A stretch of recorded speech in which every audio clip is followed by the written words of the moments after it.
ಓಂ ಶಾಂತಿ.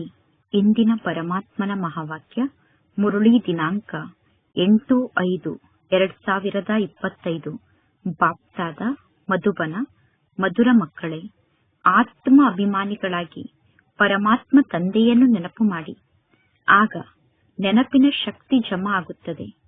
ನೆನಪಿನ ಶಕ್ತಿಯ ಮೂಲಕ ನೀವು ಇಡೀ ವಿಶ್ವದ ರಾಜ್ಯವನ್ನು ಪ್ರಾಪ್ತಿ ಮಾಡಿಕೊಳ್ಳಬಹುದು. ಇಂದಿನ ಪ್ರಶ್ನೆಯಾಗಿದೆ, ಯಾವೊಂದು ಮಾತು ಮಕ್ಕಳಾದ ನಿಮ್ಮ ವಿಚಾರದಲ್ಲೂ ಇರಲಿಲ್ಲ ಮತ್ತು ನಿಮ್ಮ ಕನಸಿನಲ್ಲೂ ಇರಲಿಲ್ಲ, ಆ ಮಾತು ಈಗ ಪ್ರತ್ಯಕ್ಷದಲ್ಲಿ ನಡೆದಿದೆ? ಉತ್ತರ: ಭಗವಂತ ತಂದೆಯ ಮೂಲಕ ನಾವು ರಾಜಯೋಗವನ್ನು ಕಲಿತು ವಿಶ್ವಕ್ಕೆ ಮಾಲೀಕರಾಗುತ್ತೇವೆ ಅನ್ನುವ ವಿಚಾರ ನಮ್ಮ ಕನಸಿನಲ್ಲೂ ಇರಲಿಲ್ಲ ಮತ್ತು ನಮ್ಮ ಸಂಕಲ್ಪದಲ್ಲೂ ಇರಲಿಲ್ಲ. ಈಗ ನಿಮಗೆ ಅಪಾರ ಖುಷಿ ಇದೆ.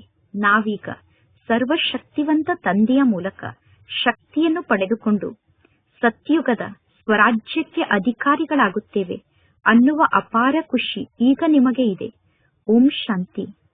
ಇಲ್ಲಿ ಮಕ್ಕಳಾದ ನೀವು ಅಭ್ಯಾಸವನ್ನು ಮಾಡುವುದಕ್ಕೋಸ್ಕರ ಕುಳಿತುಕೊಂಡಿದ್ದೀರಾ.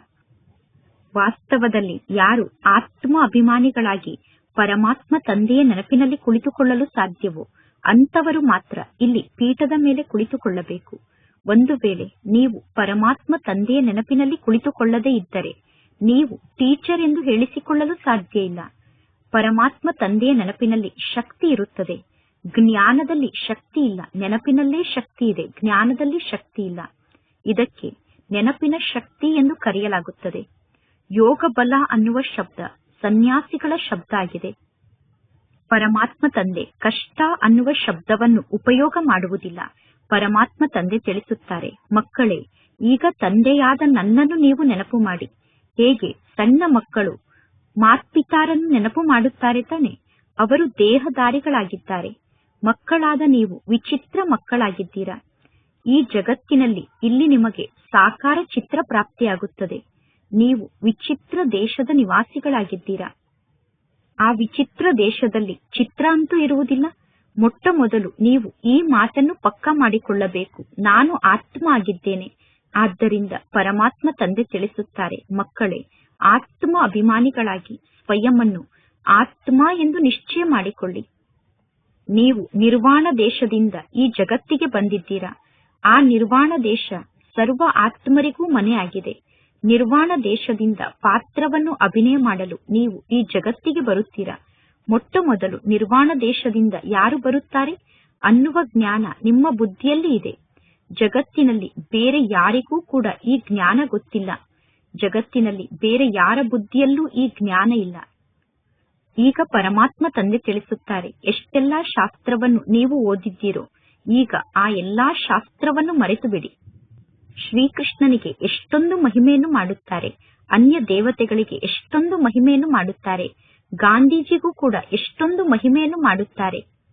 ಗಾಂಧೀಜಿ ರಾಮರಾಜ್ಯವನ್ನು ಸ್ಥಾಪನೆ ಮಾಡಿ ಹೋಗಿದ್ದಾರೆ ಎಂದು ಗಾಂಧೀಜಿಗೆ ಮಹಿಮೆಯನ್ನು ಮಾಡುತ್ತಾರೆ. ಆದರೆ ಶಿವ ಭಗವಾನ್ ವಾಚಾಗಿದೆ, ಆದಿ ಸನಾತನ ರಾಜಾರಾಣಿಯ ರಾಜ್ಯದಲ್ಲಿ ಯಾವ ಕಾಯ್ದೆ ಇತ್ತು ಆ ಈಶ್ವರ್ಯ ಪದ್ಧತಿಯನ್ನು ಈಗ ಸಮಾಪ್ತಿ ಮಾಡಿಬಿಟ್ಟಿದ್ದಾರೆ. ಆ ಕಾಯ್ದೆಯನ್ನು ಸಮಾಪ್ತಿ ಮಾಡಿಬಿಟ್ಟಿದ್ದಾರೆ.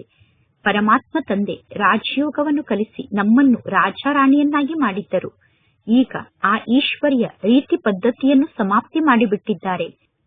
ನಮಗೆ ರಾಜ್ಯ ಭಾಗ್ಯವೇ ಬೇಡ ಎಂದು ಹೇಳುತ್ತಾರೆ. ನಮಗೆ ಪ್ರಜೆಗಳ ಮೇಲೆ ಪ್ರಜೆಗಳ ರಾಜ್ಯ ಬೇಕು ಎಂದು ಹೇಳುತ್ತಾರೆ.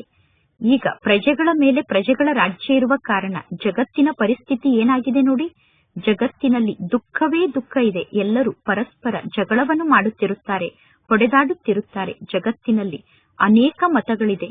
ಈಗ ಮಕ್ಕಳಾದ ನೀವು ಪರಮಾತ್ಮ ತಂದೆಯ ಶ್ರೀಮತದಂತೆ ನಡೆದು ತಂದೆಯ ಮೂಲಕ ರಾಜ್ಯವನ್ನು ಪಡೆದುಕೊಳ್ಳುತ್ತೀರಾ. ಈಗ ನಿಮ್ಮಲ್ಲಿ ಶಕ್ತಿ ಇದೆ. ಪರಮಾತ್ಮ ತಂದೆ ತಿಳಿಸುತ್ತಾರೆ, ಸತ್ಯಯುಗದಲ್ಲಿ ಯಾವುದೇ ಪ್ರಕಾರದ ಆಯುಧಗಳು ಇರುವುದಿಲ್ಲ. ಸತ್ಯಯುಗದಲ್ಲಿ ಭಯದ ಯಾವ ಮಾತೂ ಇಲ್ಲ. ಸತ್ಯಯುಗದಲ್ಲಿ ಈ ಲಕ್ಷ್ಮೀನಾರಾಯಣರ ರಾಜ್ಯ ಇತ್ತು. ಸತ್ಯಯುಗದಲ್ಲಿ ಏಕತೆಯಿಂದ ಕೂಡಿರುವಂತಹ ಅದ್ವೈತ್ಯ ರಾಜ್ಯ ಅಂದರೆ ಒಂದೇ ರಾಜ್ಯ ಇತ್ತು. ಸತ್ಯಯುಗದಲ್ಲಿ ಎರಡು ರಾಜ್ಯ ಇರಲಿಲ್ಲ. ಜಗಳವನ್ನು ಮಾಡಿ ಜಗಳದ ಚಪ್ಪಾಳೆಯನ್ನು ತಟ್ಟಲು ಸತ್ಯಯುಗದಲ್ಲಿ ಎರಡು ರಾಜ್ಯ ಇರಲಿಲ್ಲ. ಸತ್ಯಯುಗದ ರಾಜ್ಯಕ್ಕೆ ಅದ್ವೈತ್ಯ ರಾಜ್ಯ ಎಂದು ಕರೆಯಲಾಗುತ್ತದೆ. ಈಗ ಮಕ್ಕಳಾದ ನಿಮ್ಮನ್ನು ಪರಮಾತ್ಮ ತಂದೆ ಮನುಷ್ಯರಿಂದ ದೇವತೆಯನ್ನಾಗಿ ಮಾಡುತ್ತಾರೆ. ಪುನಃ ನೀವು ರಾವಣನ ಮೂಲಕ ದೇವತೆಗಳಿಂದ ಅಸುರರಾಗುತ್ತೀರಾ. ಈಗ ಮಕ್ಕಳಿಗೆ ಗೊತ್ತಿದೆ, ಭಾರತದ ನಿವಾಸಿಗಳಾದ ನಾವು ಸಂಪೂರ್ಣ ವಿಶ್ವಕ್ಕೆ ಮಾಲೀಕರಾಗಿದ್ದೆವು. ತಂದೆಯ ನೆನಪಿನ ಶಕ್ತಿಯ ಮೂಲಕ ನಿಮಗೆ ವಿಶ್ವದ ರಾಜ್ಯ ಪ್ರಾಪ್ತಿಯಾಗಿತ್ತು. ಈಗ ಪುನಃ ನಿಮಗೆ ರಾಜ್ಯ ಪ್ರಾಪ್ತಿಯಾಗುತ್ತಿದೆ. ಕಲ್ಪ ಕಲ್ಪದಲ್ಲೂ ನಿಮಗೆ ರಾಜ್ಯ ಪ್ರಾಪ್ತಿಯಾಗುತ್ತದೆ. ಕೇವಲ ನೆನಪಿನ ಶಕ್ತಿಯ ಮೂಲಕ ರಾಜ್ಯ ಪ್ರಾಪ್ತಿಯಾಗುತ್ತದೆ. ಶಿಕ್ಷಣದಲ್ಲಿ ಶಕ್ತಿ ಇದೆ. ಹೇಗೆ ವಕೀಲರಾಗುತ್ತಾರೆ? ಶಿಕ್ಷಣ ವಕೀಲರನ್ನಾಗಿ ಮಾಡುತ್ತದೆ. ಅಂದ ಮೇಲೆ ಶಿಕ್ಷಣದಲ್ಲಿ ಶಕ್ತಿ ಇದೆ. ಜಗತ್ತಿನಲ್ಲಿ ಇರುವಂತದ್ದು 1 ಪೈಸೆಯ ಶಕ್ತಿಯಾಗಿದೆ. ನೀವೀಗ ಯೋಗದ ಶಕ್ತಿಯ ಮೂಲಕ ಇಡೀ ವಿಶ್ವದ ಮೇಲೆ ರಾಜ್ಯವನ್ನು ಆಳುತ್ತೀರಾ. ಸರ್ವಶಕ್ತಿವಂತ ಆದಂತಹ ಪರಮಾತ್ಮ ತಂದೆಯ ಮೂಲಕ ನಿಮಗೆ ಶಕ್ತಿ ಪ್ರಾಪ್ತಿಯಾಗುತ್ತದೆ. ನೀವೀಗ ಹೇಳುತ್ತೀರಾ, ಬಾಬಾ, ನಾವು ಕಲ್ಪ ಕಲ್ಪದಲ್ಲೂ ನಿಮ್ಮ ಮೂಲಕ ಸತ್ಯುಗದ ಸ್ವರಾಜ್ಯವನ್ನು ಪಡೆದುಕೊಳ್ಳುತ್ತೇವೆ. ಪುನಃ ಆ ರಾಜ್ಯವನ್ನು ಕಳೆದುಕೊಳ್ಳುತ್ತೇವೆ. ಪುನಃ ಆ ರಾಜ್ಯವನ್ನು ಪಡೆದುಕೊಳ್ಳುತ್ತೇವೆ. ಈಗ ನಿಮಗೆ ಸಂಪೂರ್ಣ ಜ್ಞಾನ ಪ್ರಾಪ್ತಿಯಾಗಿದೆ. ಈಗ ನೀವು ಪರಮಾತ್ಮ ತಂದೆಯ ಶ್ರೀಮತದಂತೆ ನಡೆದು ಶ್ರೇಷ್ಠ ವಿಶ್ವದ ರಾಜ್ಯವನ್ನು ಪಡೆದುಕೊಳ್ಳುತ್ತೀರಾ. ವಿಶ್ವವೇ ಈಗ ಶ್ರೇಷ್ಠ ಜಗತ್ತಾಗುತ್ತದೆ. ಇಡೀ ವಿಶ್ವವೇ ಈಗ ಶ್ರೇಷ್ಠ ವಿಶ್ವ ಆಗುತ್ತದೆ. ರಚಯಿತ ಮತ್ತು ರಚನೆಯ ಜ್ಞಾನ ಈಗ ನಿಮಗೆ ಪ್ರಾಪ್ತಿಯಾಗಿದೆ. ನಿಮ್ಮ ಬುದ್ಧಿಯಲ್ಲಿ ಈಗ ರಚಯಿತ ಮತ್ತು ರಚನೆಯ ಜ್ಞಾನ ಇದೆ. ಈ ಲಕ್ಷ್ಮೀನಾರಾಯಣರ ಬಳಿ ಕೂಡ ರಚಯಿತ ಮತ್ತು ರಚನೆಯ ಜ್ಞಾನ ಇರಲು ಸಾಧ್ಯ ಇಲ್ಲ. ನಾವು ಹೇಗೆ ರಾಜ್ಯವನ್ನು ಆಳುತ್ತೇವೆ, ನಾವು ಹೇಗೆ ರಾಜ್ಯವನ್ನು ಪಡೆದುಕೊಂಡೆವು ಅನ್ನುವ ಜ್ಞಾನ ಲಕ್ಷ್ಮೀನಾರಾಯಣರ ಬಳಿ ಇಲ್ಲ. ಇಲ್ಲಿ ನೀವು ಶಿಕ್ಷಣವನ್ನು ಕಲಿಯುತ್ತೀರಾ. ಪುನಃ ನೀವು ಸತ್ಯುಗಕ್ಕೆ ಹೋಗಿ ರಾಜ್ಯವನ್ನು ಆಳುತ್ತೀರಾ. ಯಾರಾದರೂ ಒಳ್ಳೆಯ ಧನವಂತ ಪರಿವಾರದಲ್ಲಿ ಜನ್ಮವನ್ನು ಪಡೆದುಕೊಂಡರೆ ಅಂತವರನ್ನು ನೋಡಿ ಹೇಳಲಾಗುತ್ತದೆ, ಹಿಂದಿನ ಜನ್ಮದಲ್ಲಿ ಅವಶ್ಯವಾಗಿ ಇವರು ಒಳ್ಳೆಯ ಕರ್ಮವನ್ನು ಮಾಡಿದ್ದರು, ದಾನ ಪುಣ್ಯವನ್ನು ಮಾಡಿದ್ದರು, ಆದ್ದರಿಂದ ಇವರಿಗೆ ಶ್ರೀಮಂತರ ಮನೆಯಲ್ಲಿ ಜನ್ಮ ಸಿಕ್ಕಿದೆ ಎಂದು. ಎಂತಹ ಕರ್ಮವನ್ನು ಮಾಡುತ್ತಾರೋ ಅಂತಹ ಜನ್ಮ ಪ್ರಾಪ್ತಿಯಾಗುತ್ತದೆ. ಈಗ ಇದು ರಾವಣನ ರಾಜ್ಯ ಆಗಿದೆ. ಈ ರಾವಣ ರಾಜ್ಯದಲ್ಲಿ ಮಾಡುವಂತಹ ಎಲ್ಲಾ ಕರ್ಮಗಳೂ ಕೂಡ ವಿಕರ್ಮ ಆಗುತ್ತದೆ. ಏಣಿಯನ್ನು ಇಳಿಯಲೇಬೇಕು. ಎಲ್ಲದಕ್ಕಿಂತ ಸರ್ವಶ್ರೇಷ್ಠ ಧರ್ಮ ಅಂದರೆ ದೇವತಾ ಧರ್ಮ ಆಗಿದೆ. ಸರ್ವಶ್ರೇಷ್ಠ ದೇವಿ ದೇವತಾ ಧರ್ಮದವರು ಕೂಡ ಏಣಿಯನ್ನು ಇಳಿಯಲೇಬೇಕು. ಎಲ್ಲರೂ ಸತೋ ರಜೋ ತಮೋ ಸ್ಥಿತಿಯಲ್ಲಿ ಬರಲೇಬೇಕು. ಪ್ರತಿಯೊಂದು ವಸ್ತು ಹೊಸದಿದ್ದಿದ್ದು ಪುನಃ ಹಳೆಯದಾಗುತ್ತದೆ. ಅಂದ ಮೇಲೆ ಈಗ ಮಕ್ಕಳಾದ ನಿಮಗೆ ಅಪಾರ ಖುಷಿ ಇರಬೇಕು. ನಿಮ್ಮ ಸಂಕಲ್ಪದಲ್ಲೂ ಸ್ವಪ್ನದಲ್ಲೂ ಕೂಡ ನಾನು ವಿಶ್ವಕ್ಕೆ ಮಾಲೀಕ ಆಗುತ್ತೇನೆ ಅನ್ನುವ ವಿಚಾರ ಇರಲಿಲ್ಲ. ಇಡೀ ವಿಶ್ವದಲ್ಲಿ ಈ ಲಕ್ಷ್ಮೀನಾರಾಯಣರ ರಾಜ್ಯ ಇತ್ತು ಅನ್ನುವುದು ಭಾರತದ ನಿವಾಸಿಗಳಿಗೆ ಗೊತ್ತಿದೆ. ಈ ಲಕ್ಷ್ಮೀನಾರಾಯಣರೇ ಪೂಜ್ಯರಾಗಿದ್ದರು. ಪುನಃ ಇವರೇ ಪೂಜಾರಿಗಳಾಗಿದ್ದಾರೆ. ನೀವೇ ಪೂಜ್ಯರು, ನೀವೇ ಪೂಜಾರಿಗಳು ಎಂದು ಗಾಯನ ಇದೆ. ಅಂದ ಮೇಲೆ ಈಗ ನಿಮ್ಮ ಬುದ್ಧಿಯಲ್ಲಿ ಈ ಜ್ಞಾನ ಇರಬೇಕು. ಈ ನಾಟಕ ಬಹಳಷ್ಟು ಅದ್ಭುತವಾದ ನಾಟಕ ಆಗಿದೆ. ನಾವು ಹೇಗೆ 84 ಜನ್ಮವನ್ನು ಪಡೆದುಕೊಳ್ಳುತ್ತೇವೆ ಅನ್ನುವುದು ಯಾರಿಗೂ ಗೊತ್ತಿಲ್ಲ. ಶಾಸ್ತ್ರದಲ್ಲಿ 84 ಲಕ್ಷ ಜನ್ಮ ಎಂದು ತೋರಿಸಿದ್ದಾರೆ. ಪರಮಾತ್ಮ ತಂದೆ ತಿಳಿಸುತ್ತಾರೆ, ಇದೆಲ್ಲ ಭಕ್ತಿ ಮಾರ್ಗದ ಅಸತ್ಯ ಮಾತಾಗಿದೆ. ಇದು ರಾವಣ ರಾಜ್ಯ ಆಗಿದೆ. ರಾಮರಾಜ್ಯ ಮತ್ತು ರಾವಣ ರಾಜ್ಯ ಹೇಗೆ ಸ್ಥಾಪನೆ ಆಗುತ್ತದೆ ಅನ್ನುವುದು ಮಕ್ಕಳಾದ ನಿಮಗೆ ಗೊತ್ತಿದೆ. ನಿಮ್ಮನ್ನು ಬಿಟ್ಟು ಬೇರೆ ಯಾರ ಬುದ್ಧಿಯಲ್ಲೂ ಈ ಜ್ಞಾನ ಇಲ್ಲ. ಪ್ರತಿ ವರ್ಷ ರಾವಣನನ್ನು ಸುಡುತ್ತಾರೆ. ಅಂದ ಮೇಲೆ ರಾವಣ ನಮಗೆ ಶತ್ರು ಆಗಿದ್ದಾನೆ. ಪಂಚವಿಕಾರ ಮನುಷ್ಯನಿಗೆ ಶತ್ರು ಆಗಿದೆ. ಈ ಪಂಚವಿಕಾರಗಳೇ ಮನುಷ್ಯನ ಶತ್ರು ಆಗಿದೆ. ರಾವಣ ಅಂದರೆ ಯಾರು, ರಾವಣನನ್ನು ಏಕೆ ಸುಡುತ್ತೇವೆ ಅನ್ನುವುದು ಯಾರಿಗೂ ಗೊತ್ತಿಲ್ಲ. ಯಾರು ಸ್ವಯಂವನ್ನು ಸಂಗಮ ಯುಗದ ನಿವಾಸಿಗಳು ಎಂದು ತಿಳಿದುಕೊಂಡಿದ್ದಾರೋ ಅವರಿಗೆ ಸದಾ ಈ ಮಾತಿನ ಸ್ಮೃತಿ ಇರುತ್ತದೆ, ನಾವೀಗ ಪುರುಷೋತ್ತಮರಾಗುತ್ತಿದ್ದೇವೆ. ಭಗವಂತ ತಂದೆ ನಮಗೆ ರಾಜಯೋಗವನ್ನು ಕಲಿಸಿ ನಮ್ಮನ್ನು ನರನಿಂದ ನಾರಾಯಣನನ್ನಾಗಿ ಮಾಡುತ್ತಾರೆ. ಪರಮಾತ್ಮ ತಂದೆ ರಾಜಯೋಗವನ್ನು ಕಲಿಸಿ ಭ್ರಷ್ಟಾಚಾರಿಗಳಿಂದ ಶ್ರೇಷ್ಠಾಚಾರಿಗಳನ್ನಾಗಿ ಮಾಡುತ್ತಾರೆ. ಈಗ ಮಕ್ಕಳಾದ ನಿಮಗೆ ಗೊತ್ತಿದೆ, ಪರಮಾತ್ಮ ತಂದೆ ನಮಗೆ ಶಿಕ್ಷಣವನ್ನು ಕಲಿಸುತ್ತಿದ್ದಾರೆ. ನಿರಾಕಾರ ಭಗವಂತ ತಂದೆ, ಸರ್ವಶ್ರೇಷ್ಠ ತಂದೆ ನಮಗೆ ಶಿಕ್ಷಣವನ್ನು ಕಲಿಸುತ್ತಾರೆ. ಅಂದ ಮೇಲೆ ಮಕ್ಕಳಿಗೆ ಎಷ್ಟೊಂದು ಅಪಾರ ಖುಷಿ ಇರಬೇಕು. ಶಾಲೆಯಲ್ಲಿ ವಿದ್ಯಾರ್ಥಿಗಳ ಬುದ್ಧಿಯಲ್ಲಿ ಸದಾ ಈ ಮಾತಿನ ಸ್ಮೃತಿ ಇರುತ್ತದೆ, ನಾನು ವಿದ್ಯಾರ್ಥಿಯಾಗಿದ್ದೇನೆ ಎಂದು, ನಾನು ವಿದ್ಯಾರ್ಥಿಯಾಗಿದ್ದೇನೆ ಅನ್ನುವ ಸ್ಮೃತಿ ಶಾಲೆಯಲ್ಲಿ ಶಿಕ್ಷಣವನ್ನು ಕಲಿಯುವಂತಹ ವಿದ್ಯಾರ್ಥಿಗಳ ಬುದ್ಧಿಯಲ್ಲಿ ಇರುತ್ತದೆ. ಲೌಕಿಕ ಜಗತ್ತಿನ ಶಿಕ್ಷಣ ಸಾಮಾನ್ಯ ಶಿಕ್ಷಣ ಆಗಿದೆ. ಅಲ್ಲಿ ಸಾಮಾನ್ಯ ಟೀಚರ್ ಇರುತ್ತಾರೆ. ಅಲ್ಲಿ ಶಿಕ್ಷಣವನ್ನು ಕಲಿಸುವಂತಹ ಟೀಚರ್ ಸಾಮಾನ್ಯ ಟೀಚರ್ ಆಗಿರುತ್ತಾರೆ. ಇಲ್ಲಿ ನಿಮಗೆ ಭಗವಂತ ತಂದೆ ಶಿಕ್ಷಣವನ್ನು ಕಲಿಸುತ್ತಿದ್ದಾರೆ. ಈ ಶಿಕ್ಷಣದ ಮೂಲಕ ನಿಮಗೆ ಇಷ್ಟೊಂದು ಶ್ರೇಷ್ಠ ಪದವಿ ಸಿಗುತ್ತದೆ ಅಂದ ಮೇಲೆ ನೀವು ಎಷ್ಟು ಚೆನ್ನಾಗಿ ಶಿಕ್ಷಣವನ್ನು ಕಲಿಯಬೇಕು. ಈ ಶಿಕ್ಷಣ ಬಹಳಷ್ಟು ಸಹಜ ಆಗಿದೆ. ಕೇವಲ ಬೆಳಗ್ಗೆ ಅರ್ಧ ಗಂಟೆ ಅಥವಾ ಮುಕ್ಕಾಲು ಗಂಟೆ ಜ್ಞಾನದ ಶಿಕ್ಷಣವನ್ನು ಕಲಿಯಬೇಕು. ಇಡೀ ದಿನ ಉದ್ಯೋಗ ವ್ಯವಹಾರವನ್ನು ಮಾಡುತ್ತಾ ಜ್ಞಾನದ ಶಿಕ್ಷಣವನ್ನು ಮರೆತು ಬಿಡುತ್ತೀರಾ ಮತ್ತು ತಂದೆಯ ನೆನಪನ್ನು ಕೂಡ ಮರೆತು ಬಿಡುತ್ತೀರಾ. ಆದ್ದರಿಂದ ಇಲ್ಲಿ ಬೆಳಗ್ಗೆ ಅಮೃತ ವೇಳೆಯ ಸಮಯದಲ್ಲಿ ಬಂದು ಪರಮಾತ್ಮ ತಂದೆಯ ನೆನಪಿನಲ್ಲಿ ಕುಳಿತುಕೊಳ್ಳಬೇಕು. ಹೇಳಲಾಗುತ್ತದೆ, ಬಾಬಾರವರನ್ನು ಬಹಳಷ್ಟು ಪ್ರೀತಿಯಿಂದ ನೆನಪು ಮಾಡಿ. ಈಗ ನಮಗೆ ಗೊತ್ತಾಗಿದೆ, ಪರಮಾತ್ಮ ತಂದೆ ಪ್ರತಿ 5000 ವರ್ಷದ ನಂತರ ಬಂದು ನಮಗೆ ಶಿಕ್ಷಣವನ್ನು ಕಲಿಸುತ್ತಾರೆ. ನಾವೀಗ ಮಕ್ಕಳಾಗಿ ಪರಮಾತ್ಮ ತಂದೆಯ ಬಳಿ ಬಂದಿದ್ದೇವೆ. ಅಂದ ಮೇಲೆ ಪರಮಾತ್ಮ ತಂದೆ ಮಕ್ಕಳಾದ ನಮ್ಮನ್ನು ಕೇಳುತ್ತಾರೆ, ಮೊದಲು ಎಂದಾದರೂ ನನ್ನ ಜೊತೆಗೆ ಮಿಲನವನ್ನು ಮಾಡಿದ್ದೀರಾ? ಇಂತಹ ಪ್ರಶ್ನೆಯನ್ನು ಯಾವ ಸಾಧು ಸನ್ಯಾಸಿಗಳು ಎಂದೂ ಯಾರನ್ನೂ ಕೇಳಲು ಸಾಧ್ಯ ಇಲ್ಲ. ಲೌಕಿಕ ಜಗತ್ತಿನಲ್ಲಿ ನಡೆಯುವಂತಹ ಸತ್ಸಂಗಕ್ಕೆ ಯಾರು ಬೇಕಾದರೂ ಹೋಗಿ ಕುಳಿತುಕೊಳ್ಳಬಹುದು. ಅನೇಕರನ್ನು ನೋಡಿ ಎಲ್ಲರೂ ಒಳಗಡೆ ನುಗ್ಗುತ್ತಾರೆ. ಅಂದರೆ ಆ ಸತ್ಸಂಗದಲ್ಲಿ ಅನೇಕರು ಕುಳಿತಿರುವುದನ್ನು ನೋಡಿ ಎಲ್ಲರೂ ಒಳಗಡೆ ಹೋಗಿ ಆ ಸತ್ಸಂಗದಲ್ಲಿ ಕುಳಿತುಕೊಳ್ಳುತ್ತಾರೆ. ಈಗ ನಿಮಗೆ ಗೊತ್ತಿದೆ, ನಾವು ಭಗವದ್ಗೀತೆ, ರಾಮಾಯಣ ಮುಂತಾದದ್ದನ್ನು ಎಷ್ಟೊಂದು ಖುಷಿಯಿಂದ ಹೋಗಿ ಕೇಳುತ್ತಿದ್ದೆವು. ಅಂದರೆ ಜಗತ್ತಿನ ಸತ್ಸಂಗಕ್ಕೆ ಹೋಗಿ ನಾವು ಎಷ್ಟೊಂದು ಖುಷಿಯಿಂದ ಭಗವದ್ಗೀತೆ ಮತ್ತು ರಾಮಾಯಣದ ಬಗ್ಗೆ ಜ್ಞಾನವನ್ನು ಕೇಳುತ್ತಿದ್ದೆವು. ಆದರೆ ನಮಗೆ ಯಾವ ಜ್ಞಾನದ ಮಾತು ಗೊತ್ತಿರಲಿಲ್ಲ. ಅದೆಲ್ಲ ಭಕ್ತಿ ಮಾರ್ಗದ ಖುಷಿಯಾಗಿದೆ. ಭಕ್ತರು ಬಹಳಷ್ಟು ಖುಷಿಯಿಂದ ನೃತ್ಯವನ್ನು ಮಾಡುತ್ತಿರುತ್ತಾರೆ. ಆದರೂ ಕೂಡ ಭಕ್ತಿಯನ್ನು ಮಾಡುತ್ತಾ ಅವರು ಕೆಳಗಡೆ ಇಳಿಯುತ್ತಾ ಬರುತ್ತಾರೆ. ಭಿನ್ನ ಭಿನ್ನ ಪ್ರಕಾರದ ಹಠಯೋಗ ಮುಂತಾದದ್ದನ್ನು ಮಾಡುತ್ತಾರೆ. ಆರೋಗ್ಯಕ್ಕೋಸ್ಕರ ಹಠಯೋಗವನ್ನು ಎಲ್ಲರೂ ಮಾಡುತ್ತಾರೆ. ಅಂದ ಮೇಲೆ ಈಗ ಪರಮಾತ್ಮ ತಂದೆ ತಿಳಿಸುತ್ತಾರೆ, ಅದೆಲ್ಲ ಭಕ್ತಿ ಮಾರ್ಗದ ರೀತಿ ಪದ್ಧತಿಯಾಗಿದೆ. ರಚಯಿತ ಮತ್ತು ರಚನೆಯ ಬಗ್ಗೆ ಜಗತ್ತಿನಲ್ಲಿ ಯಾರಿಗೂ ಗೊತ್ತಿಲ್ಲ. ಅಂದ ಮೇಲೆ ಇನ್ನೇನು ಉಳಿಯಿತು? ರಚಯಿತ ಮತ್ತು ರಚನೆಯ ಬಗ್ಗೆ ಅರ್ಥ ಮಾಡಿಕೊಂಡರೆ ನೀವು ಎಷ್ಟು ಕನಿಷ್ಠರಿಂದ ಎಷ್ಟು ಶ್ರೇಷ್ಠರಾಗುತ್ತೀರಾ. ರಚಯಿತ ಮತ್ತು ರಚನೆಯ ಬಗ್ಗೆ ಗೊತ್ತಿರದೇ ಇರುವ ಕಾರಣ ನೀವು ಎಷ್ಟೊಂದು ಕನಿಷ್ಠರಾಗಿ ಬಿಟ್ಟಿದ್ದೀರಾ. ನೀವೀಗ ರಚಯಿತ ಮತ್ತು ರಚನೆಯ ಜ್ಞಾನವನ್ನು ಅರ್ಥ ಮಾಡಿಕೊಳ್ಳುವುದರಿಂದ ಬಹಳಷ್ಟು ಶ್ರೀಮಂತರಾಗುತ್ತೀರಾ.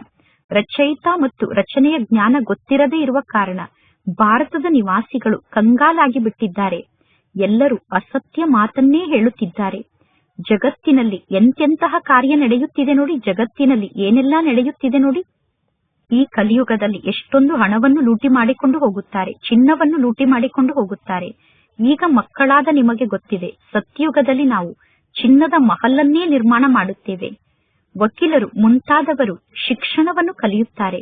ವಕೀಲರಾಗುವುದಕ್ಕೋಸ್ಕರ ಶಿಕ್ಷಣವನ್ನು ಕಲಿಯುತ್ತಿರುವಂತಹ ವಿದ್ಯಾರ್ಥಿಗಳ ಆಂತರ್ಯದಲ್ಲಿ ಈ ವಿಚಾರ ಇರುತ್ತದೆ, ನಾನು ಈ ಪರೀಕ್ಷೆಯನ್ನು ಪಾಸ್ ಮಾಡಿ ಪುನಃ ವಕೀಲ ಆಗಿ ಈ ರೀತಿ ಕಾರ್ಯವನ್ನು ಮಾಡುತ್ತೇನೆ, ಈ ರೀತಿ ವಾದವನ್ನು ಮಾಡುತ್ತೇನೆ, ನಂತರ ನಾನು ಹಣವನ್ನು ಸಂಪಾದನೆ ಮಾಡಿ ಮನೆಯನ್ನು ಕಟ್ಟುತ್ತೇನೆ ಎಂದು. ಅಂದ ಮೇಲೆ ನಾವೀಗ ಸ್ವರ್ಗದ ರಾಜಕುಮಾರ ರಾಜಕುಮಾರಿ ಆಗುವುದಕ್ಕೋಸ್ಕರ ಶಿಕ್ಷಣವನ್ನು ಕಲಿಯುತ್ತಿದ್ದೇವೆ ಅನ್ನುವ ಜ್ಞಾನ ನಿಮ್ಮ ಬುದ್ಧಿಯಲ್ಲಿ ಏಕೆ ಧಾರಣೆ ಆಗುವುದಿಲ್ಲ? ನಾವೀಗ ಸ್ವರ್ಗದ ರಾಜಕುಮಾರ ರಾಜಕುಮಾರಿ ಆಗುವುದಕ್ಕೋಸ್ಕರ ಶಿಕ್ಷಣವನ್ನು ಕಲಿಯುತ್ತಿದ್ದೇವೆ ಅಂದ ಮೇಲೆ ನಿಮಗೆ ಎಷ್ಟೊಂದು ಖುಷಿ ಇರಬೇಕು. ಆದರೆ ಮಕ್ಕಳು ಇಲ್ಲಿಂದ ಹೊರಗಡೆ ಹೋದ ತಕ್ಷಣ ಖುಷಿ ಮಾಯ ಆಗಿ ಬಿಡುತ್ತದೆ. ಸಣ್ಣ ಸಣ್ಣ ಮಕ್ಕಳು ಕೂಡ ಈ ಜ್ಞಾನ ಮಾರ್ಗದಲ್ಲಿ ತೊಡಗಿ ಬಿಡುತ್ತಾರೆ. ಸಂಬಂಧಿಗಳಿಗೆ ಸ್ವಲ್ಪ ಕೂಡ ಜ್ಞಾನದ ಮಾತು ಅರ್ಥ ಆಗುವುದಿಲ್ಲ. ಸಂಬಂಧಿಗಳಿಗೆ ಜ್ಞಾನ ಅರ್ಥ ಆಗದೇ ಇರುವ ಕಾರಣ ಸಣ್ಣ ಮಕ್ಕಳು ಜ್ಞಾನವನ್ನು ಕೇಳುವುದನ್ನು ನೋಡಿ ಅವರ ಸಂಬಂಧಿಗಳು ಹೇಳುತ್ತಾರೆ, ಇವರ ಮೇಲೆ ಜಾದುವನ್ನು ಮಾಡಿದ್ದಾರೆ, ನಾವು ಈ ಜ್ಞಾನದ ಶಿಕ್ಷಣವನ್ನು ಕಲಿಯಲು ನಮ್ಮ ಮಕ್ಕಳಿಗೆ ಬಿಡುವುದಿಲ್ಲ ಎಂದು. ಅಂತಹ ಸಮಯದಲ್ಲಿ ಮಕ್ಕಳು ಸಣ್ಣವರಾಗಿರುವ ಕಾರಣ, ಅಂದರೆ ಮಕ್ಕಳು ಮೆಜಾರಿಟಿಗೆ ಬರದೇ ಇರುವ ಕಾರಣ ತಂದೆ ತಾಯಿ ಹೇಳಿದಂತೆ ಮಕ್ಕಳು ಕೇಳಬೇಕಾಗುತ್ತದೆ. ನಾವು ಆ ಮಕ್ಕಳನ್ನು ಇಲ್ಲಿ ಯಜ್ಞದಲ್ಲಿ ಇಟ್ಟುಕೊಳ್ಳಲು ಸಾಧ್ಯ ಇಲ್ಲ. ಇಲ್ಲದಿದ್ದರೆ ಬಹಳಷ್ಟು ಕಿರಿಕಿರಿ ಜಗಳ ನಡೆಯುತ್ತದೆ. ಯಜ್ಞದ ಆದಿಯ ಸಮಯದಲ್ಲಿ ಈ ರೀತಿ ಎಷ್ಟೊಂದು ಕಿರಿಕಿರಿ ಜಗಳ ನಡೆದಿತ್ತು. ಮಕ್ಕಳು ಹೇಳುತ್ತಾರೆ, ನನಗೆ 18 ವರ್ಷ ವಯಸ್ಸಾಗಿದೆ ಎಂದು. ಲೌಕಿಕ ತಂದೆ ಹೇಳುತ್ತಾರೆ, ಇಲ್ಲ, ಇನ್ನೂ ನಿಮಗೆ 16 ವರ್ಷ ವಯಸ್ಸಾಗಿದೆ, ಇನ್ನೂ ನೀವು ಬಾಲಕರಾಗಿದ್ದೀರಾ, ಅಂದರೆ ಇನ್ನೂ ನೀವು ಮೈನಾರಿಟಿಯಲ್ಲಿ ಇದ್ದೀರಾ, ನೀವು ಇನ್ನೂ ಮೆಜಾರಿಟಿಗೆ ಬಂದಿಲ್ಲ. ಎಂದು ಹೇಳಿ ಲೌಕಿಕ ತಂದೆ ಆ ಮಕ್ಕಳನ್ನು ಇಲ್ಲಿಂದ ಕರೆದುಕೊಂಡು ಹೋಗಿಬಿಡುತ್ತಾರೆ.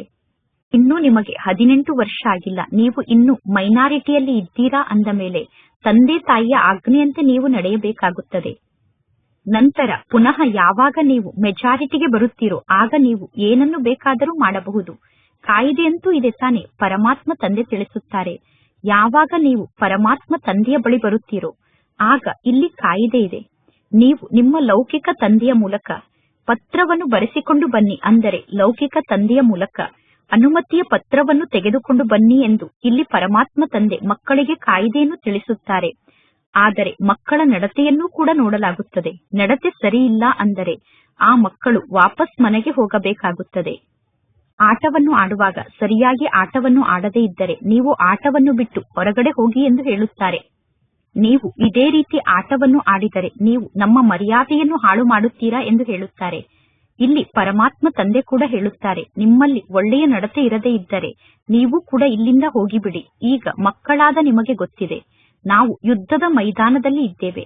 ಪ್ರತಿ ಕಲ್ಪದಲ್ಲೂ ಪರಮಾತ್ಮ ತಂದೆ ಬಂದು ಮಾಯೆಯ ಮೇಲೆ ನಮ್ಮನ್ನು ವಿಜಯನ್ನಾಗಿ ಮಾಡುತ್ತಾರೆ. ಪಾವನ ಆಗುವುದೇ ಮುಖ್ಯ ಮಾತಾಗಿದೆ. ವಿಕಾರದ ಕಾರಣ ನಾವು ಪತಿತರಾಗಿದ್ದೇವೆ. ಪರಮಾತ್ಮ ತಂದೆ ತಿಳಿಸುತ್ತಾರೆ, ಕಾಮ ವಿಕಾರ ಮಹಾಶತ್ರು ಆಗಿದೆ. ಈ ಕಾಮ ವಿಕಾರವೇ ಆದಿ ಮಧ್ಯ ಅಂತ್ಯದವರೆಗೂ ದುಃಖವನ್ನು ನೀಡುತ್ತದೆ. ಯಾರು ಬ್ರಾಹ್ಮಣರಾಗುತ್ತಾರೋ ಅವರೇ ಪುನಃ ದೇವಿ ದೇವತಾ ಧರ್ಮದಲ್ಲಿ ಬರುತ್ತಾರೆ. ಬ್ರಾಹ್ಮಣರು ನಂಬರ್ ವಾರ್ ಆಗಿರುತ್ತಾರೆ. ಜ್ಯೋತಿಯ ಸಮ್ಮುಖಕ್ಕೆ ಪತಂಗಗಳು ಬರುತ್ತದೆ. ಕೆಲವು ಪತಂಗಗಳು ಜ್ಯೋತಿಗೆ ಬಲಿಹಾರಿಯಾಗಿ ಸ್ವಯಂ ಸತ್ತು ಹೋಗುತ್ತದೆ. ಕೆಲವು ಪತಂಗಗಳು ಜ್ಯೋತಿಯಲ್ಲಿ ಸ್ವಯಂ ಅನ್ನು ಅರ್ಪಣೆ ಮಾಡಿಕೊಂಡು ಜ್ಯೋತಿಯಲ್ಲೇ ಸುಟ್ಟು ಹೋಗುತ್ತದೆ. ಕೆಲವು ಪತಂಗಗಳು ಜ್ಯೋತಿಯ ಸುತ್ತ ಸುತ್ತಿ ವಾಪಸ್ ಹೋಗುತ್ತದೆ. ನೀವೀಗ ಇಲ್ಲಿಗೆ ಬಂದಿದ್ದೀರಾ. ನಿಮ್ಮಲ್ಲಿ ಕೆಲವರು ಪರಮಾತ್ಮ ತಂದೆಗೆ ತಕ್ಷಣ ಸಂಪೂರ್ಣ ಬಲಿಹಾರಿಯಾಗುತ್ತಾರೆ. ಕೆಲವರು ಜ್ಞಾನವನ್ನು ಕೇಳಿ ಪುನಃ ವಾಪಸ್ ಹೋಗುತ್ತಾರೆ. ಯಜ್ಞದ ಆದಿಯ ಸಮಯದಲ್ಲಿ ಕೆಲವು ಮಕ್ಕಳು ರಕ್ತದಿಂದ ಪರಮಾತ್ಮ ತಂದೆಗೆ ಪತ್ರವನ್ನು ಬರೆದುಕೊಡುತ್ತಿದ್ದರು. ಬಾಬಾ, ನಾನಂತೂ ನಿಮ್ಮ ಮಗು ಆಗಿದ್ದೇನೆ ಎಂದು. ಅಂಥವರನ್ನೂ ಕೂಡ ಮಾಯೆ ಸೋಲಿಸಿ ಬಿಡುತ್ತದೆ. ಇಷ್ಟೊಂದು ಮಾಯೆ ಯುದ್ಧ ನಡೆಯುತ್ತದೆ. ಇದಕ್ಕೆ ಯುದ್ಧದ ಮೈದಾನ ಎಂದು ಕರೆಯಲಾಗುತ್ತದೆ. ಇದು ಯುದ್ಧದ ಮೈದಾನ ಆಗಿದೆ ಅನ್ನುವುದು ನಿಮಗೆ ಗೊತ್ತಿದೆ. ಪರಂಪಿತ ಪರಮಾತ್ಮ ತಂದೆ ಬ್ರಹ್ಮನ ಮೂಲಕ ಎಲ್ಲಾ ವೇದಶಾಸ್ತ್ರದ ಸಾರವನ್ನು ನಮಗೆ ತಿಳಿಸುತ್ತಾರೆ. ಅನೇಕ ಚಿತ್ರಗಳನ್ನು ನಿರ್ಮಾಣ ಮಾಡಲಾಗಿದೆ. ನಾರದನ ಉದಾಹರಣೆ ಕೂಡ ಈ ಸಮಯದ ಉದಾಹರಣೆ ಆಗಿದೆ. ಎಲ್ಲರೂ ಹೇಳುತ್ತಾರೆ, ನಾವೀಗ ಲಕ್ಷ್ಮಿ ಆಗುತ್ತೇವೆ ಅಥವಾ ನಾರಾಯಣ ಆಗುತ್ತೇವೆ ಎಂದು. ಪರಮಾತ್ಮ ತಂದೆ ತಿಳಿಸುತ್ತಾರೆ, ನಿಮ್ಮ ಆಂತರ್ಯವನ್ನು ನೀವೇ ನೋಡಿಕೊಳ್ಳಿ. ನಾನು ಲಕ್ಷ್ಮಿ ಆಗಲು ಯೋಗ್ಯ ಆಗಿದ್ದೇನಾ ಅಥವಾ ನಾರಾಯಣ ಆಗಲು ಯೋಗ್ಯ ಆಗಿದ್ದೇನಾ? ನನ್ನಲ್ಲಿ ಯಾವುದೇ ವಿಕಾರ ಅಂತೂ ಇಲ್ಲ ತಾನೆ. ಎಲ್ಲರೂ ನಾರದನ ಸಮಾನ ಭಕ್ತರೇ ಆಗಿದ್ದಾರೆ. ಆದರೆ ಕೇವಲ ಒಬ್ಬ ನಾರದನ ಉದಾಹರಣೆಯನ್ನು ತಿಳಿಸಲಾಗುತ್ತದೆ. ಭಕ್ತಿ ಮಾರ್ಗದಲ್ಲಿ ಎಲ್ಲರೂ ಹೇಳುತ್ತಾರೆ, ನಾನು ಶ್ರೀಲಕ್ಷ್ಮಿಯನ್ನು ವರಿಸಲು ಸಾಧ್ಯ ತಾನೆ? ಪರಮಾತ್ಮ ತಂದೆ ತಿಳಿಸುತ್ತಾರೆ, ಇಲ್ಲ. ಯಾವಾಗ ನೀವು ಜ್ಞಾನವನ್ನು ಪಡೆದುಕೊಳ್ಳುತ್ತೀರೋ ಆಗ ನೀವು ಸದ್ಗತಿಯನ್ನು ಪ್ರಾಪ್ತಿ ಮಾಡಿಕೊಳ್ಳಲು ಸಾಧ್ಯ. ನಾನು ಪತಿತ ಪಾವನ ಆಗಿದ್ದೇನೆ. ನಾನು ಸರ್ವರಿಗೂ ಸದ್ಗತಿಯನ್ನು ನೀಡುತ್ತೇನೆ. ಈಗ ನಿಮಗೆ ಗೊತ್ತಿದೆ, ಪರಮಾತ್ಮ ತಂದೆ ನಮ್ಮನ್ನು ಈ ರಾವಣ ರಾಜ್ಯದಿಂದ ಮುಕ್ತ ಮಾಡುತ್ತಿದ್ದಾರೆ. ಲೌಕಿಕ ಜಗತ್ತಿನಲ್ಲಿ ಶಾರೀರಿಕ ಯಾತ್ರೆ ನಡೆಯುತ್ತದೆ. ಭಗವಾನ್ ವಾಚಾಗಿದೆ, ಮನ್ ಮನಾಭವ. ಇಲ್ಲಿ ಕೇವಲ ನೀವು ತಂದೆಯಾದ ನನ್ನೊಬ್ಬನನ್ನೇ ನೆನಪು ಮಾಡಿ. ಈ ಜ್ಞಾನ ಮಾರ್ಗದಲ್ಲಿ ಪೆಟ್ಟನ್ನು ತಿನ್ನುವ ಮಾತಿಲ್ಲ. ಇನ್ನು ಜಗತ್ತಿನ ತುಂಬ ಭಕ್ತಿ ಮಾರ್ಗದ ಪೆಟ್ಟಿದೆ. ಅರ್ಧ ಕಲ್ಪದವರೆಗೂ ಬ್ರಹ್ಮನ ಹಗಲು ಇರುತ್ತದೆ, ಅರ್ಧ ಕಲ್ಪದವರೆಗೂ ಬ್ರಹ್ಮನ ರಾತ್ರಿ ಇರುತ್ತದೆ. ಈಗ ನಿಮಗೆ ಗೊತ್ತಿದೆ, ನಾವೆಲ್ಲರೂ ಬ್ರಹ್ಮ ಕುಮಾರಿಯರಾಗಿದ್ದೇವೆ. ಈಗ ಪುನಃ ಅರ್ಧ ಕಲ್ಪಕ್ಕೋಸ್ಕರ ಹಗಲು ಬರುತ್ತದೆ. ನಾವು ಸುಖಧಾಮದಲ್ಲಿ ನಿವಾಸವನ್ನು ಮಾಡುತ್ತೇವೆ. ಸತ್ಯಯುಗದಲ್ಲಿ ಭಕ್ತಿ ಇರುವುದಿಲ್ಲ. ಈಗ ಮಕ್ಕಳಿಗೆ ಗೊತ್ತಿದೆ, ನಾವೀಗ ಎಲ್ಲರಿಗಿಂತ ಬಹಳ ದೊಡ್ಡ ಶ್ರೀಮಂತರಾಗುತ್ತೇವೆ. ಅಂದ ಮೇಲೆ ಮಕ್ಕಳಿಗೆ ಎಷ್ಟೊಂದು ಖುಷಿ ಇರಬೇಕು. ಮೊದಲು ನಾವು ರಫ್ ಆದಂತಹ ಕಲ್ಲಾಗಿದ್ದೆವು. ಹೇಗೆ ವಜ್ರ ಕೂಡ ಮೊದಲು ಕಲ್ಲಾಗಿರುತ್ತದೆ, ನಂತರ ಅದನ್ನು ಸ್ವಚ್ಛಗೊಳಿಸಿ ಅದನ್ನು ವಜ್ರವನ್ನಾಗಿ ಮಾಡುತ್ತಾರೆ.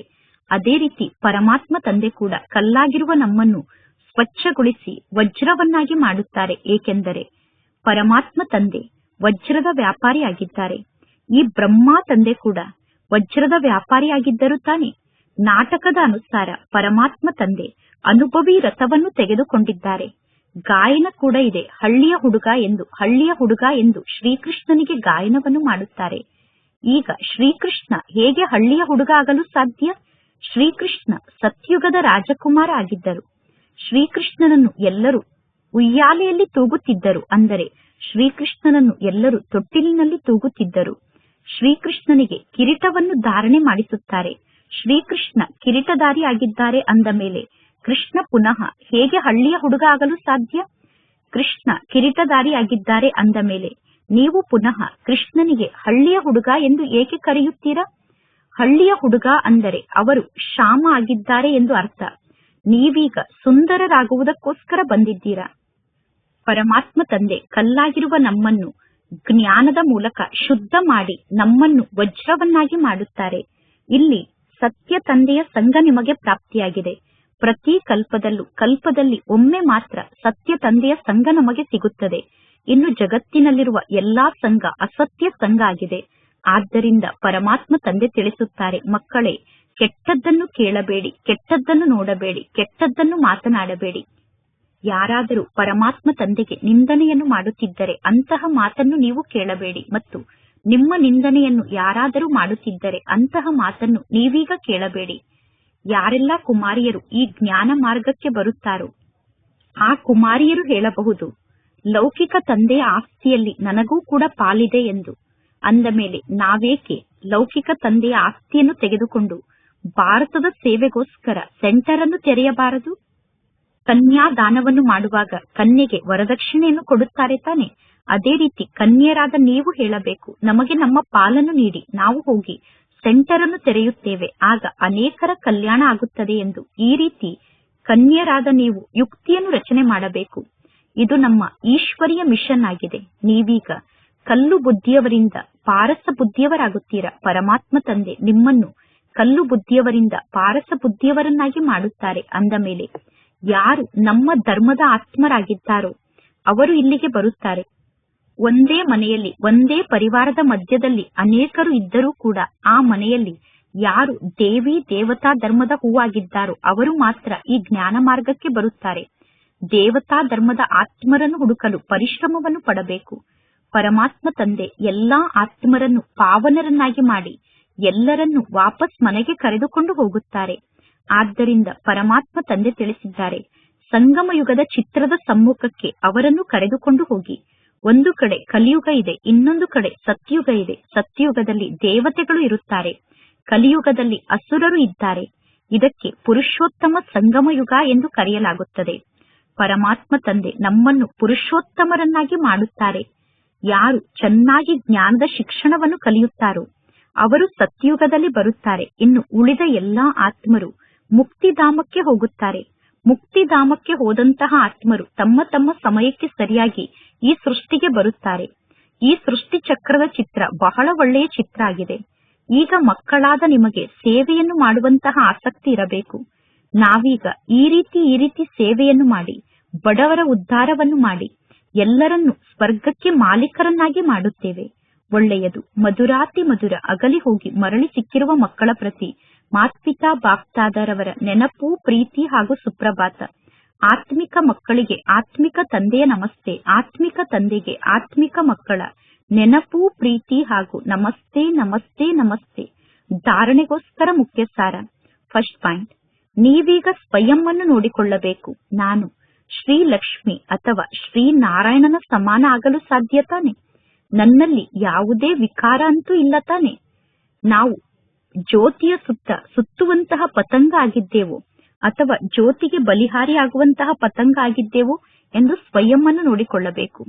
ಪರಮಾತ್ಮ ತಂದೆಯ ಗೌರವವನ್ನು ಹಾಳು ಮಾಡುವಂತಹ ನಡತೆ ನನ್ನ ನಡತೆಯಂತೂ ಆಗಿಲ್ಲ ತಾನೆ ಎಂದು ಸ್ವಯಂ ಅನ್ನು ಚೆಕ್ ಮಾಡಿಕೊಳ್ಳಬೇಕು. ಸೆಕೆಂಡ್ ಪಾಯಿಂಟ್, ಅಪಾರ ಖುಷಿಯಲ್ಲಿ ಇರುವುದಕ್ಕೋಸ್ಕರ ಬೆಳಗ್ಗೆ ಪ್ರೀತಿಯಿಂದ ಪರಮಾತ್ಮ ತಂದೆಯನ್ನು ನೆನಪು ಮಾಡಬೇಕು ಮತ್ತು ಜ್ಞಾನದ ಶಿಕ್ಷಣವನ್ನು ಕಲಿಯಬೇಕು. ಭಗವಂತ ತಂದೆ ನಮಗೆ ಶಿಕ್ಷಣವನ್ನು ಕಲಿಸಿ ನಮ್ಮನ್ನು ಪುರುಷೋತ್ತಮರನ್ನಾಗಿ ಮಾಡುತ್ತಿದ್ದಾರೆ. ನಾವು ಸಂಗಮ ಯುಗದ ನಿವಾಸಿಗಳಾಗಿದ್ದೇವೆ ಅನ್ನುವ ನಶೆಯಲ್ಲೇ ಇರಬೇಕು. ಇಂದಿನ ವರದಾನ ಆಗಿದೆ.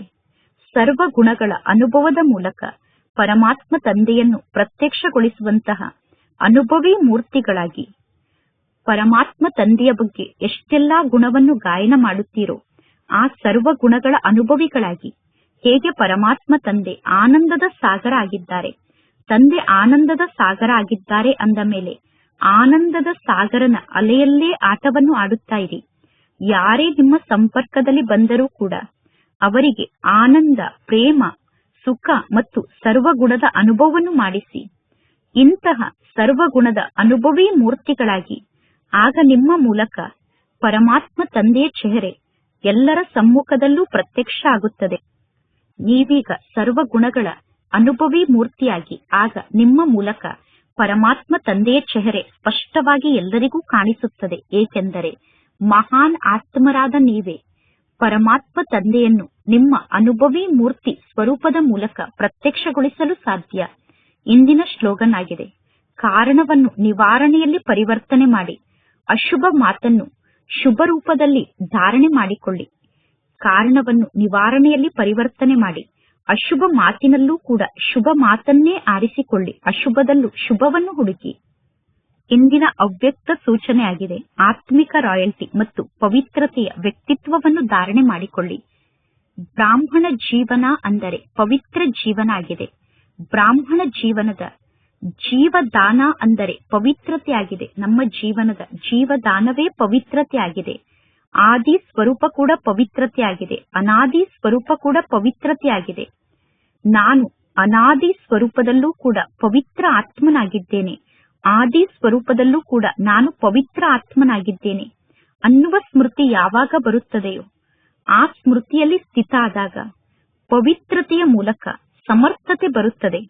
ನಾನು ಅನಾದಿಯಲ್ಲೂ ಪವಿತ್ರ ಆತ್ಮ, ಆದಿಯಲ್ಲೂ ಪವಿತ್ರ ಆತ್ಮ ಅನ್ನುವ ಸ್ಮೃತಿಯಲ್ಲಿ ಸ್ಥಿತ ಆದರೆ ಪವಿತ್ರತೆಯ ಸಮರ್ಥತೆಯನ್ನು ಧಾರಣೆ ಮಾಡಿಕೊಂಡಂತೆ ಸ್ಮೃತಿ ಸ್ವರೂಪ ಆತ್ಮರಾಗಬೇಕು, ಸಮರ್ಥ ಸ್ವರೂಪ ಆತ್ಮರಾಗಬೇಕು. ಸ್ಮೃತಿ ಸ್ವರೂಪ ಸಮರ್ಥ ಸ್ವರೂಪ ಆತ್ಮರೇ ನಿಜವಾದ ಪವಿತ್ರತೆಯ ಸಂಸ್ಕಾರವುಳ್ಳವರಾಗಿದ್ದಾರೆ. ಅಂದ ಮೇಲೆ ನಿಜ ಸಂಸ್ಕಾರವನ್ನು ಪ್ರತ್ಯಕ್ಷಗೊಳಿಸಿಕೊಂಡು ಈ ಪವಿತ್ರತೆಯ ವ್ಯಕ್ತಿತ್ವವನ್ನು ಧಾರಣೆ ಮಾಡಿಕೊಳ್ಳಿ. ಒಳ್ಳೆಯದು. ಓಂ ಶಾಂತಿ.